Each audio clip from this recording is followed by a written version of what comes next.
मोहम्मद बिन मुरसल की मां से कहा, सिर्फ 20 मिनट बाकी हैं फांसी में। आप क्या महसूस कर रही हैं? मां तो मां होती है। आंखें खुश्क थीं, सांस जैसे चलना भूल गई हो, ज़बां बंद हो गई और दिल पे पत्थर रखकर अपने बेटे को फांसी के लिए रुखसत कर दिया। क्या मंजर था। और मोहम्मद बिन मुरसल को फांसी दे दी गई। 20 सितंबर 2023 को नजरान में नौजवान मोहम्मद बिन मुरसल सऊदी अरब के शहर नजरान के रहने वाले थे।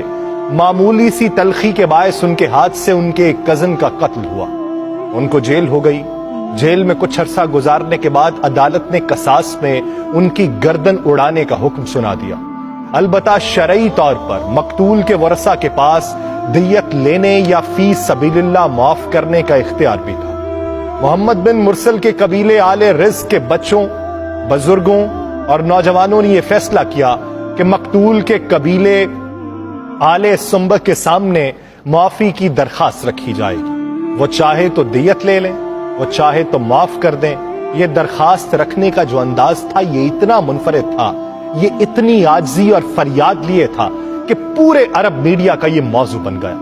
मोहम्मद बिन मुरसल के कबीले के छोटे बड़े बुजुर्ग बच्चे सब मकतूल के दरवाजे पे पहुंच गए। मकतूल के वरसा को बुलाया गया।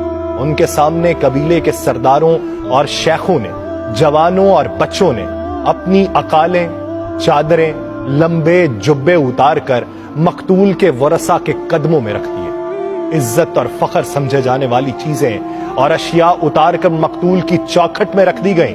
अपनी चादरों से घुटनों को बांधकर जमीन पर लेट गए। अपने सरों पर मट्टी डाली। शायरों ने मुआफी पर कसीदे लिखे। मकतूल के नन्हे बच्चे ने यूं मुआफी की इस्तदा की कि जिगर कट जाए और जितनी चाहे दियत की पेशकश की गई। पूरा सऊदी अरब बोल पड़ा कि माफ किया जाना चाहिए। शरीयत ने दियत और माफी का ऑप्शन भी तो रखा है, लेकिन मकतूल के वरसा ने ना तो माफ किया और ना ही दियत लेने पर राजी हुए। चुनाचे आज से कुछ दिन पहले 20 सितंबर को नौजवान मोहम्मद बिन मुरसल की गर्दन कसास में उड़ा दी गई।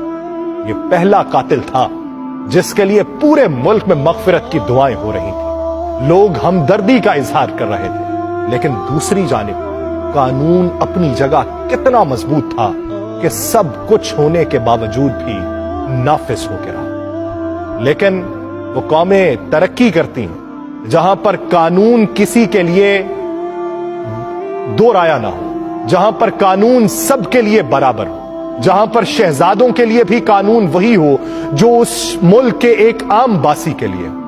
तो वो कौमें तरक्की करती हैं, तो तरक्की करने के लिए कानून को नाफिज करना पड़ता है, तफरीक को खत्म करना पड़ता है। जब तफरीक खत्म नहीं होगी तब कोई कौम आगे नहीं बढ़ सकती, तब रेवड़ कौम में तब्दील नहीं हो सकता। वो हुजूम तो बने रह सकते हैं, कौम बनने में वक्त लगता है।